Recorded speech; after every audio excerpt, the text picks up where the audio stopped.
पर उत्तर प्रदेश लेकर हम हाजिर हो चुके हैं। यूपी की तमाम खबरें बताएंगे, लेकिन पहले बताएंगे बीजेपी के राष्ट्रीय कार्यकारिणी की जो बैठक हुई दिल्ली के अंदर।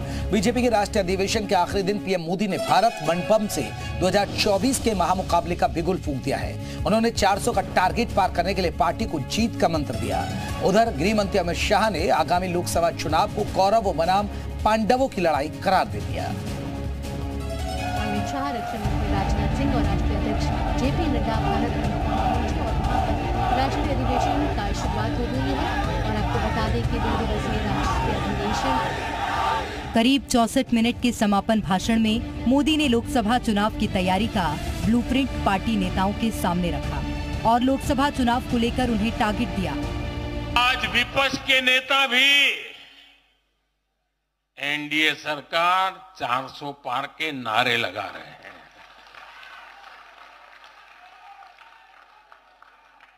और एनडीए को 400 पार कराने के लिए भाजपा को 370 का माइलस्टोन पार करना ही होगा।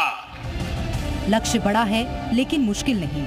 पीएम मोदी ने पार्टी कार्यकर्ताओं को इसे हासिल करने के लिए तन मन धन से जुटने की अपील की। अब अगले 100 दिन नई ऊर्जा, नया उमंग, नया उत्साह, नया विश्वास, नए जोश के साथ काम करने का है। इस दौरान पीएम मोदी ने कांग्रेस पर तीखा वार किया। आरोप लगाया कि वो देश को बांट रही है। आज भी ये लोग अस्थिरता पैदा करने के लिए नई नई साजिशें कर रहे हैं। इन लोगों ने मिलकर जो गठबंधन बनाया है उसकी भी यही पहचान है। कांग्रेस के पास विकास का एजेंडा नहीं है, फ्यूचर का रोड मैप नहीं है।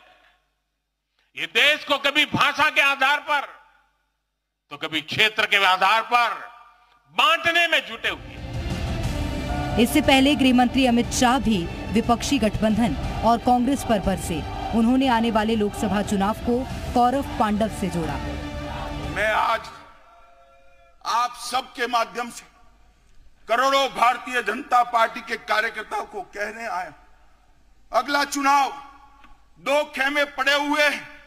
महाभारत के युद्ध में जैसे पांडव और कौरव के खेमे पड़े थे, इसी तरह चुनाव के पहले 2 खेमे पड़े हैं। एक खेमा है मोदी जी के नेतृत्व में, बीजेपी के नेतृत्व में एनडीए का गठबंधन, और दूसरा है कांग्रेस के नेतृत्व में सारी परिवारवादी पार्टियों का इंडी अलायंस।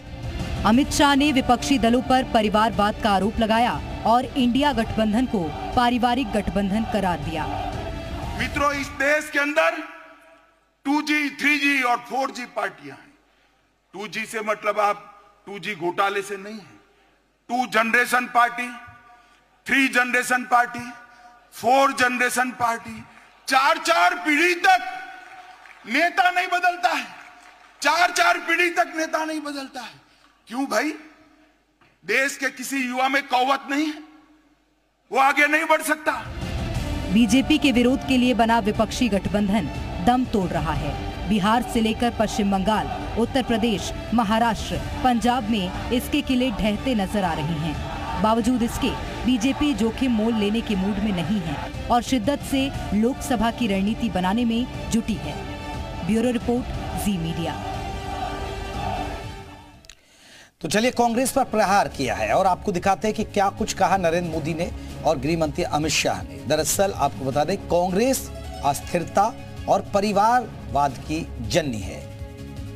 इंडिया पारिवारिक पार्टियों का गठबंधन है। जो इंडिया गठबंधन है, उन्होंने कहा कि ये पारिवारिक गठबंधन है, हमारे काम का दुष्प्रचार करती है। पीएम मोदी ने कहा विपक्ष 2G और 3G 4G है। कांग्रेस पास विकसित भारत की सोच नहीं, घमंडिया गठबंधन हिंसा फैलाने वाला है। कांग्रेस अस्थिरता परिवार की जननी है। इंडिया गठबंधन की ये कांग्रेस ने 70 साल लोकतंत्र को कुचला, ये गृह मंत्री अमित शाह ने कहा। यह अस्थिरता पैदा करने की साजिश रच रहे हैं। राम के अस्तित्व को कांग्रेस ने नकारा। ये गृह मंत्री अमित शाह और प्रधानमंत्री नरेंद्र मोदी की बड़ी बातें बता रहे हैं जो कांग्रेस पर उन्होंने हमले में कही।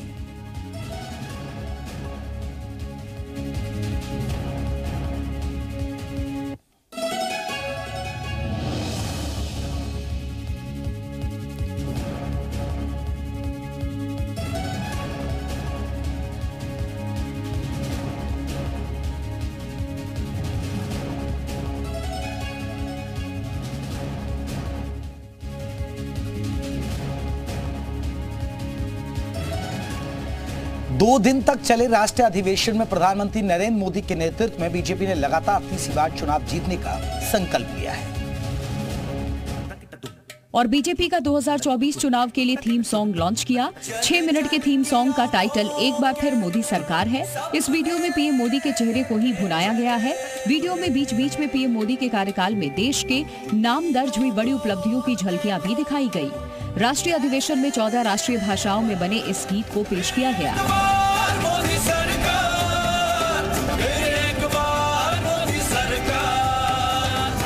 और अमित शाह ने इस लोकसभा चुनाव की तुलना महाभारत के युद्ध से की। अगला चुनाव 2 खेमे पड़े हुए महाभारत के युद्ध में, जैसे पांडव और कौरव के खेमे पड़े थे, इसी तरह चुनाव के पहले 2 खेमे पड़े हैं। एक खेमा है मोदी जी के नेतृत्व में, बीजेपी के नेतृत्व में एनडीए का गठबंधन, और दूसरा है कांग्रेस के नेतृत्व में सारी परिवारवादी पार्टियों का इंडी अलायंस।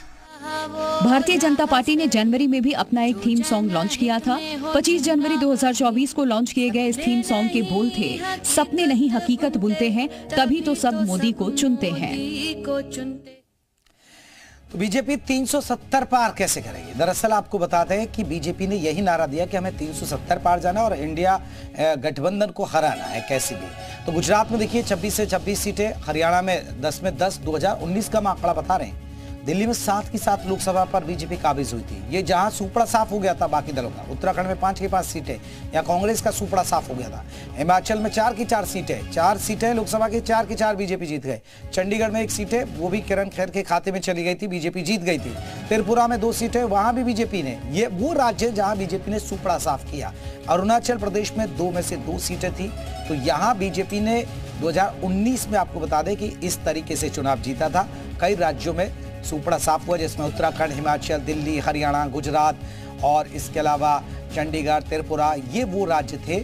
और एक आध दो की बात करें, 1-2 सीटों की बात करें तो जैसे मध्य प्रदेश और छत्तीसगढ़ की बात करें, 11 में से 9 सीटों पर बीजेपी रही थी। अगर हम मध्य प्रदेश की बात करें तो 1 सीटें वहाँ चूक हो गई थी। तो राजस्थान में भी ठीक ठाक प्रदर्शन रहा, वहाँ भी 1-2 सीटें चूक गई थी। तो ये आपको हम बता रहे हैं।